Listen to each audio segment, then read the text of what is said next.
There is some progress in the sense that just a week ago, Netanyahu was saying that Hamas's demands were delusional. Those included the release of thousands of Palestinian prisoners. And he also said that it didn't make sense for Israel to even participate in negotiations. Now he's showing that he does think negotiations could lead to an agreement.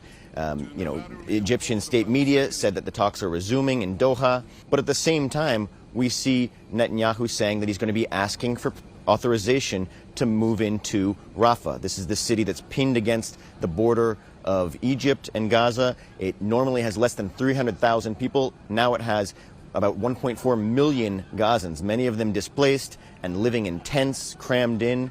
The UN has warned that any action in Rafah could be catastrophic. The U.S. has said that it hasn't yet seen a credible plan to protect civilians. It's obviously very worrisome to the international community. It may be a pressure tactic from Netanyahu, but at the same time, there's a reason to believe that he will indeed go into Rafah sooner or later. He said that 4 of 6 remaining battalions of Hamas are concentrated in Rafah, and so Israel has no choice but to go in, and that obviously it will go in. Humanitarian conditions in Gaza have continued to deteriorate.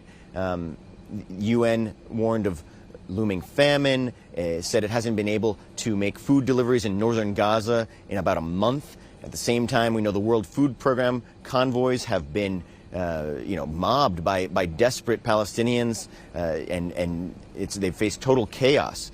Hospitals in northern Gaza and Gaza City are now operating without any fuel for their generators. Particularly one in Gaza City hasn't had fuel for 10 days. What that means is that patients who are on dialysis or in intensive care units could die. Spoiled medicines that are sensitive could spoil. My colleagues at the AP are seeing this firsthand. I mentioned Rafah earlier, that's suffering from overcrowding and all the demands and stresses that creates. She was with a woman who was in a bread line today who said she spends 3 hours every day from 6 to 9 to get a bundle of bread that she brings back to her tent that she shares with 8 other displaced families.